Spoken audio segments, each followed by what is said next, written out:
Ikintu cya mbere ugomba kumekinga sure ko ufite email ibaruye kuri telefone yawe, kandi iyo telefone ikaba ibaruye ku irangamuntu yawe. Ibi ngibi icyo wica kimwe, account iraba created ariko nta bushobozi na bucyo urabufite bwo guhindura ibyo uraba bamaze gukora. Nta bushobozi urabufite bwo guhindura email watanze, nta n'ubushobozi urabufite bwo guhindura irangamuntu watanze. Uretse ko irangamuntu iyo yanditse nabi bitabigaragara, ndabereka ko haba cyabaho verification. Nta n'ubushobozi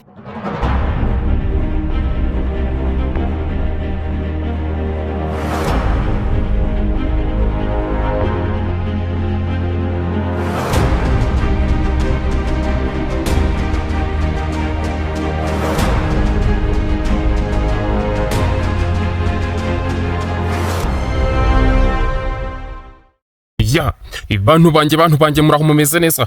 Nobody dofisha nk'ibisanzwe kuri iyi nshuro rwose nagarutse hano muri E-Recruitment System. Ni nyuma yaho rwose RP cyangwa se University na University of Rwanda bamaze kuba basvana ibijyanye na application bikaba biri ko kugenda bigera ku musozo, nubwo ari nka step za mbere ziba zirangiye. Ni abari cyo gihe ngo umuntu ahita yinjira muri E-Recruitment System cyangwa se MIFOTRA system y'abakozi ba leta hano mu Rwanda, ari nayo rwose umuntu wese uba usoje senior 6 cyangwa se level 5 even na University of Rwanda cyangwa se Rwanda Polytechnic usoje wese abasabwa kuba afite account muri E-Recruitment System.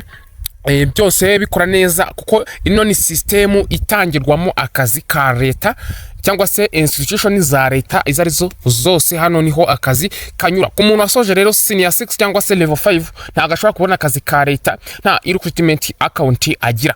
Ari niyo mpamvu nyuma ya application ku bantu bagiye kujya kwiga cyangwa se bashaka kujya kwiga iyo zirangiye twinjira neza no muri E-Recruitment System cyangwa se MIFOTRA kuri system y'abakozi ba leta, ahasigaye tukayicamo neza tukareba ibyayo.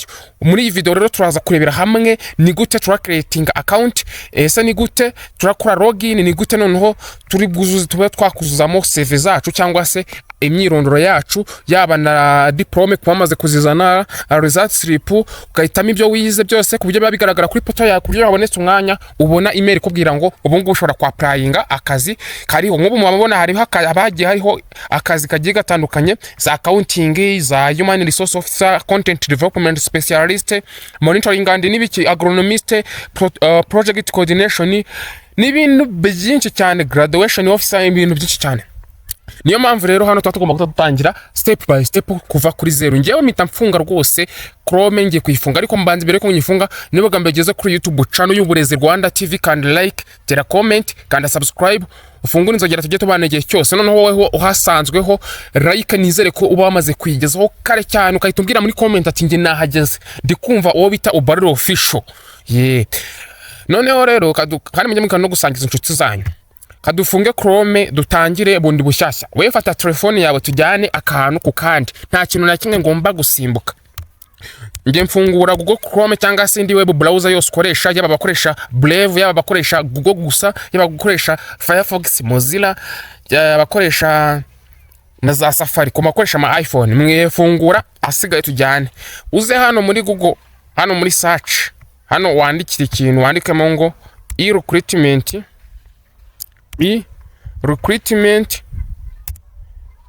cyangwa se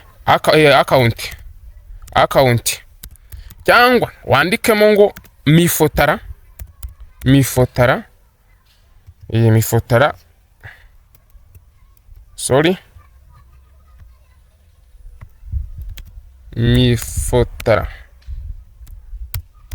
kimwe muri byo rwose. Okay, MIFOTRA E-Recruitment wemeze internet ndabona yavu. Okay, muri hangana byari byanze. Okay, murabona ko yayisiza nyine. Hano bahita bakwereka ibintu byinshi, ariko uraza ukaza hano handitse MIFOTRA. Link iri pinned muri comment MIFOTRA. Uko nababwiye ngo kanzari kumbanza nyi accessing, dore ngiyi dukandeho, nitumara gukandaho tuyifungure. Numara gukandaho ubwo munanyihanganira gato, ubwo hano nari nyuze mu bintu byinshi, ariko muri kubona hano handitse ngo E-Recruitment Rwanda Recruitment System poto. link yo murayibonamo nta kibazo, murayibona kunuza muri comment pinned mo mushaguza gukandaho ni mumara kureba no video step zose zirangiye.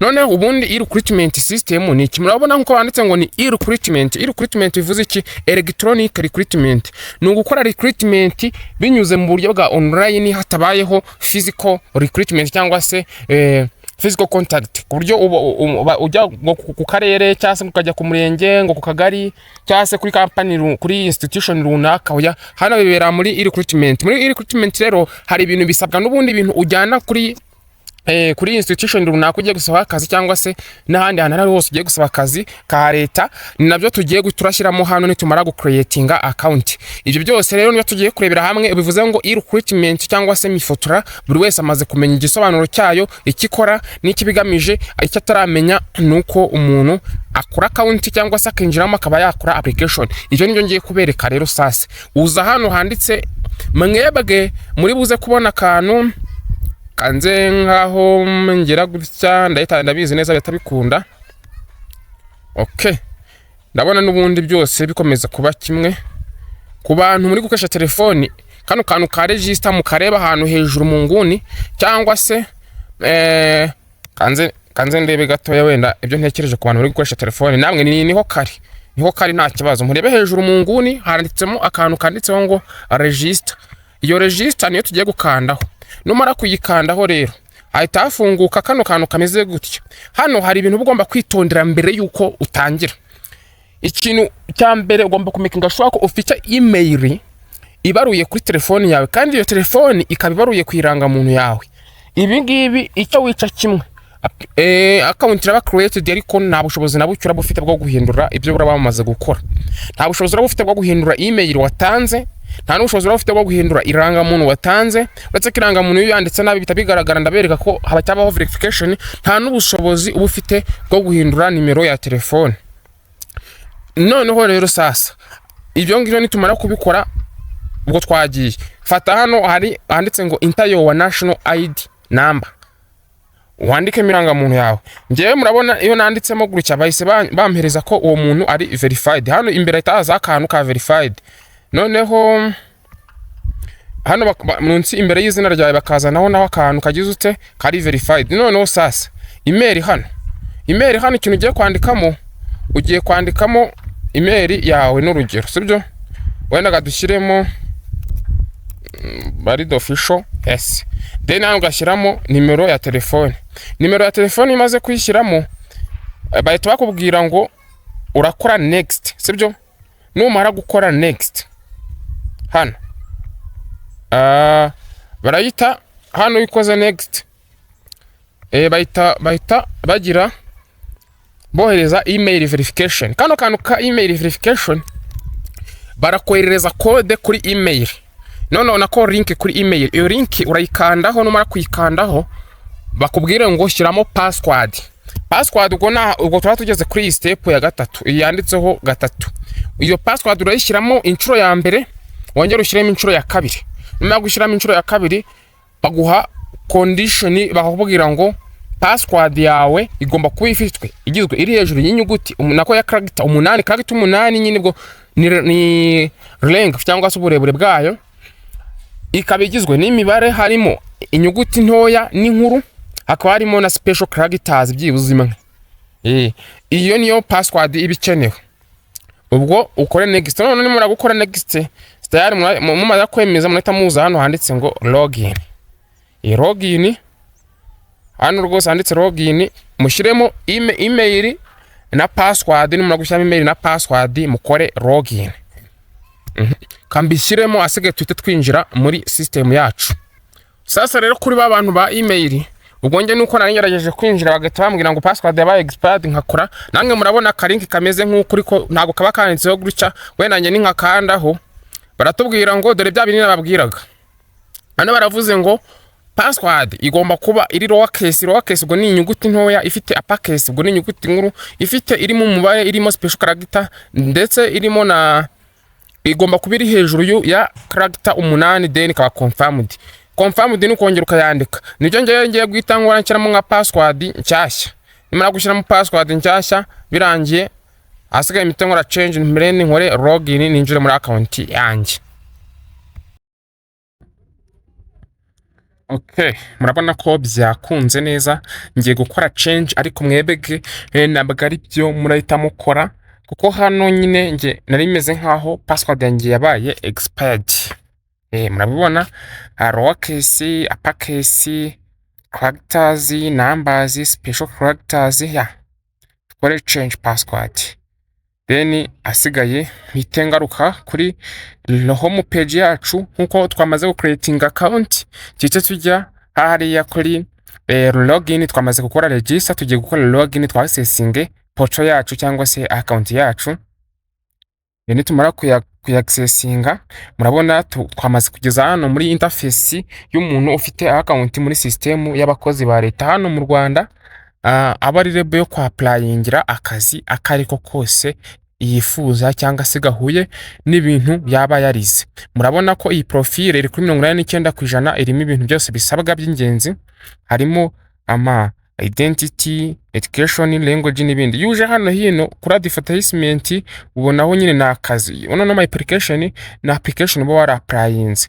Ubu tuvugana buri wese yamaze kumenya neza igisobanuro cya recruitment, go creating account, kwinjiramo. Kushaka ku applying ugakora hano handitse apply, urabona barambwiye ngo you are not qualified, kandi mwamaze kubona yuko nge nk'ibintu nashyizemo wenda ntibinyemerera kuba naba cyo cya administrative assistant muri RAB cyangwa se muri Rwanda Agriculture and Animal Development Board.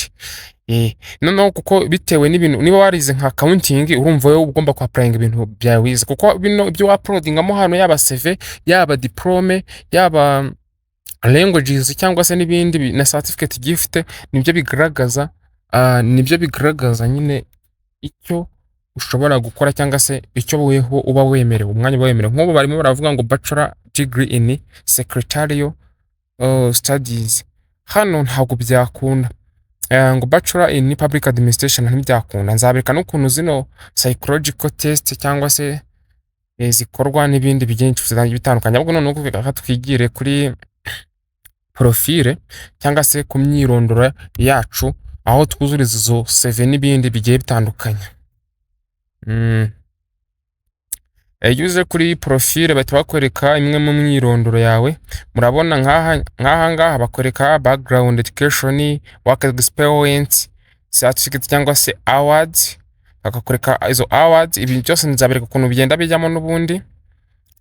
Uri kubona hano handitse ngo urabona mfite nka certificate ya Amazon Web Services, kama certification training cyangwa se cloud computing, nkagira certificate in cyber security. Bivuze ngo habonetse umwanya wa cyber security, nanjye nabandi ready yo kuba nakwa applyingamo. Hari public policy and ni ibintu byo nyine ni byinshi cyane.